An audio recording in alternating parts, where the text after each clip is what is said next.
Bismillahirrahmanirrahim. Assalamualaikum warahmatullahi wabarakatuh. Selamat sore anak-anak. Mohon maaf hari ini Bu War tidak bisa hadir, tapi pembelajaran kita akan laksanakan secara online. Untuk materi hari ini silahkan simak video berikutnya. Terima kasih.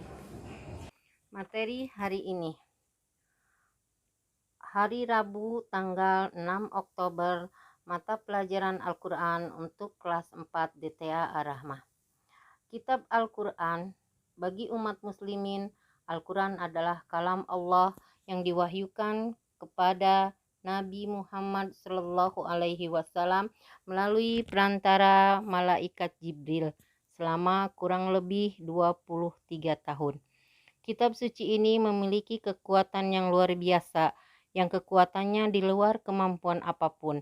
Al-Quran diturunkan secara berangsur-angsur kepada Nabi Muhammad Shallallahu Alaihi Wasallam yang setiap ayatnya memiliki sebab turunnya masing-masing. Walaupun di dalam Al-Quran tidak semua ayat terdapat asbab al-nuzulnya, menurut Muhammad Said Tantawi dan Al-Ghazali. Pada masa itu diyakini oleh umat Islam sebagai masa turunnya wahyu yang berisi tentang segala macam petunjuk dan pelajaran tentang seluruh aspek kehidupan. Misalnya akidah dan kepercayaan, akhlak yang murni, petunjuk syariat dan hukum yang dijelaskan secara mendasar mengenai yang wajib diikuti oleh umat manusia, baik hubungannya dengan Tuhan atau hubungannya dengan sesama manusia atau makhluk Tuhan lainnya. Menurut Shihab MQ 1998 halaman 40. Sebab turunnya ayat ada kalanya berbentuk peristiwa dan ada kalanya berbentuk pertanyaan. Satu ayat atau beberapa ayat yang turun untuk menerangkan hal yang berhubungan dengan peristiwa tertentu atau memberikan jawaban terhadap pertanyaan tertentu. Untuk mengetahui asbab an-nuzul haruslah berdasarkan periwayatan yang syahih. Sebab dengan periwayatan yang syahih dapat diketahui sebab turunnya ayat tersebut.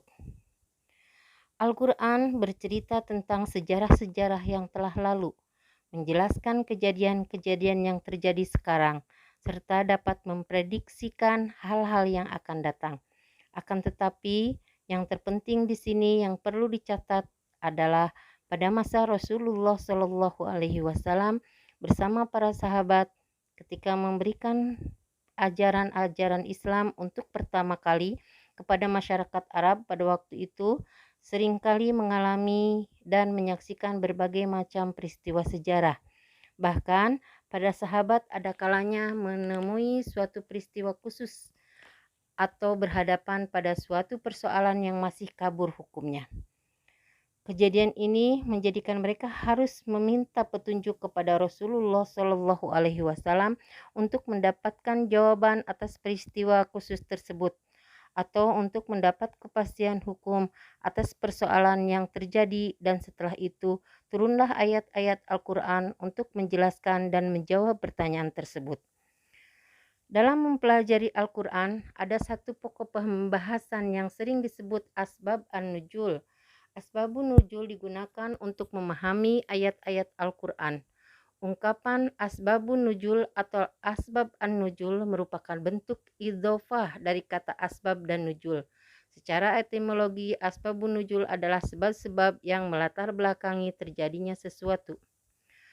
Menurut Pan Suaidi dalam jurnal Al-Mufidah atau jurnal ilmu-ilmu keislaman menjelaskan, meskipun segala fenomena yang melatar belakangi terjadi sesuatu disebut asbabun nuzul, namun dalam pemakaian ungkapan asbabun nuzul khusus digunakan untuk menyatakan sebab-sebab yang melatar belakangi turunnya Al-Quran.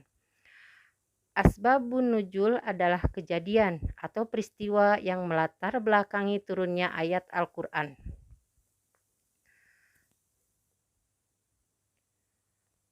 Dalam rangka menjawab, menjelaskan, dan menyelesaikan masalah-masalah yang muncul dari kejadian tersebut. Asbabun nuzul juga dapat dikatakan sebagai bahan sejarah yang digunakan untuk memberikan keterangan terhadap turunnya ayat-ayat Al-Quran. Itulah keterangan atau pengertian mengenai asbabun nuzul yang terjadi pada saat Rasulullah dan sahabat-sahabatnya mengalami hambatan atau masalah dalam menyelesaikan permasalahan yang terjadi pada saat itu. Nah, anak-anak, tugasnya hari ini adalah yang pertama, silahkan pelajari Al-Quran surat At-Tin, kemudian jelaskan arti yang terkandung dari surat At-Tin dan jelaskan pula asbabun nuzulnya dari surat At-Tin tersebut. Selamat mengerjakan. Terima kasih. Itulah materi hari ini sudah Ibu sampaikan. Silakan pelajari dan tugasnya dikerjakan di dalam kertas 1 lembar. Pertemuan berikutnya tugasnya dikumpulkan. Assalamualaikum warahmatullahi wabarakatuh.